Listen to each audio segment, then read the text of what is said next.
look at them. So cool and clean they could be fueled with Frappuccino. This is a grey and silver powerbook world of discreet sculpture, subtle Art Deco light fittings and cascading brushed aluminium. Very nice, really. But Ford has now decided that what we all need is livening up a bit. This is what they've come up with, the new Focus ST, and you know what? It's the perfect car for modern Britain. I mean, come on. We're not really a nation of zinc kitchen surfaces and brushed aluminium. We're more a nation of Weatherspoons and Heat magazine and chlamydia. So it's right that it has a Lotto Lout body kit. It's right that it's as orange as an air hostess.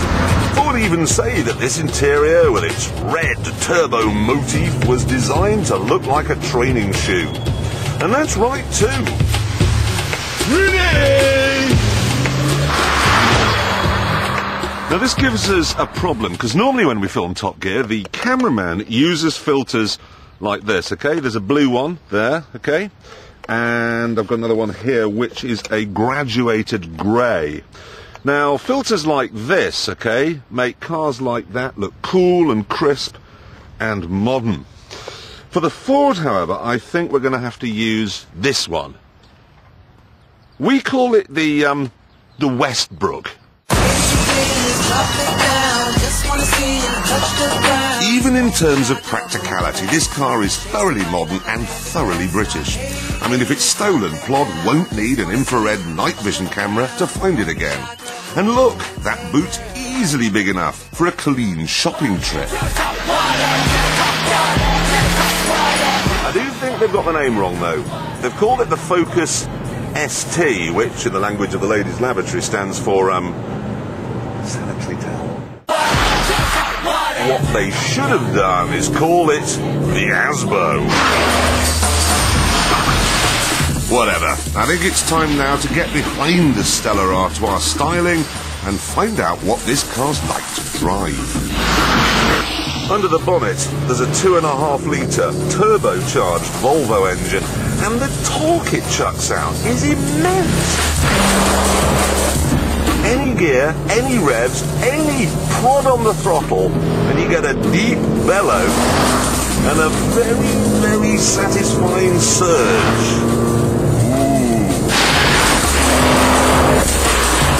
Is a mother of violence. The power's not bad either.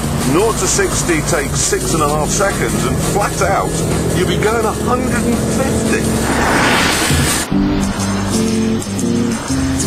Now at this point, some of you are going to think, oh dear, that means it's not as fast as the new Vauxhall Astra VXR. That's true enough, but the Vauxhall has too much power. It torque steers like an absolute pig, and it's 1,500 quid more expensive than this. If I were given a Vauxhall, I'd love it, I really would. I'd defend it to the hilt. But would I buy one with money? No. The Asbo is a much better car. It's much more comfortable, and it's much more manageable when you want to have fun.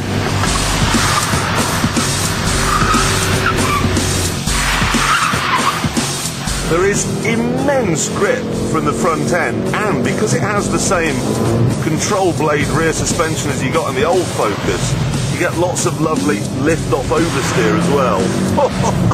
Way! And flick.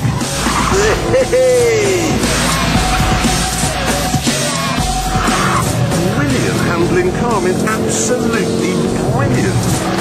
Oh, you can take the car out of Essex. She loves to stir it up. I can hear her purring up.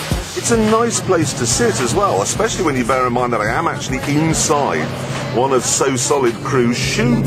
The seats are especially fab, comfortable and supportive.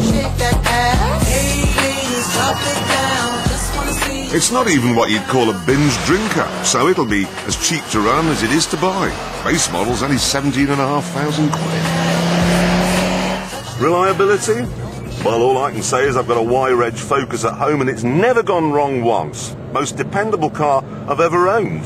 This one is a bit more complicated. It's got adjustable steering. You can make it heavy or light or normal, and to be honest, that's just something to go wrong. But at least you should be safe. The Asbo has an NCAP 5-star rating, and it's good for pedestrians as well. I mean, it's not like they're going to step into the road and say, I never saw it coming. So it really does seem to have all the bases covered. It's cheap, it's safe, it's comfortable, it's practical, and it is truly amazing to drive. And the best thing? It's also available in blue.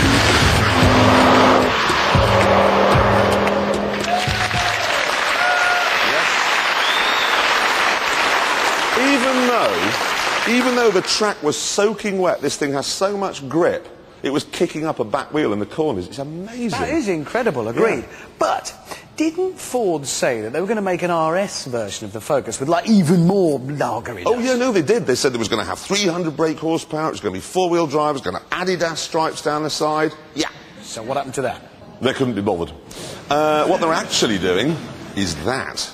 Oh yes, this is the Iosis. It's a Ford concept car, and I know it looks a bit like a coupe, but it is, in fact, a 4-seat, 4-door family saloon.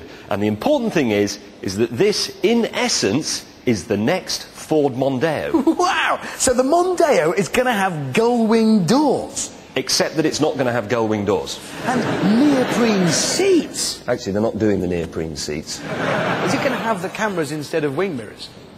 Sadly, they're not going to do the cameras instead of wing mirrors, no. Will it be able to drive on the ceiling like the ST Focus did in that film we just saw? No. Right. Forget all the gadgetry stuff and all the flim-flam. The important thing is that this is what the next Mondeo will look like. And I think it looks fantastic. It does. It looks like an Aston Martin. It does look Thing is, though, that's then, this is now, and it's time to put our tame racing driver in the Focus ST. Some say that his politics are terrifying, and that he once punched a horse to the ground. All we know is he's called the Stig. It is very foggy out there today, but you'll note the Stig doesn't have his rear fog lights on, because of course he's not a blithering idiot. There he is with his Baroque classics. Oh, heavens, why? He's now coming up. Is he coming up? Hang on. Not a tyre squeal round what I think was the first corner there. Right, that's Chicago. I recognise that. He's coming through. Stig, of course, doesn't need to see where he's going. He's more machine than man. He just sees in numbers. Oh, no, wait, he doesn't. He didn't need to see where he's going. Now he's got to go off down to the Hammerhead. Will he remember to brake? Yes, he has. Well done, Stig. Quite greasy out there, it must be said, in the fog. Nice there. Well done, Stiggy. Now, belting up to the follow-through. Where's he gone? Hang on, let's listen. Didn't sound like he lifted there. Hard to say for sure. Coming up now through the tyre wall. That looks quick. He's a very brave Stig today. Turning in for what I think is the second last corner. And coming up to Gambon. With an oversteer going in there. And across the line. I've no idea which line that was, but I've got the time here. 1 minute, 34.9. Now, you've got to remember, it's quite a long way down, but the thing is, that was a greasy track. On a dry track, I'm absolutely certain this would be quicker than an Astra VXR and a Golf GTI. It's a very good car.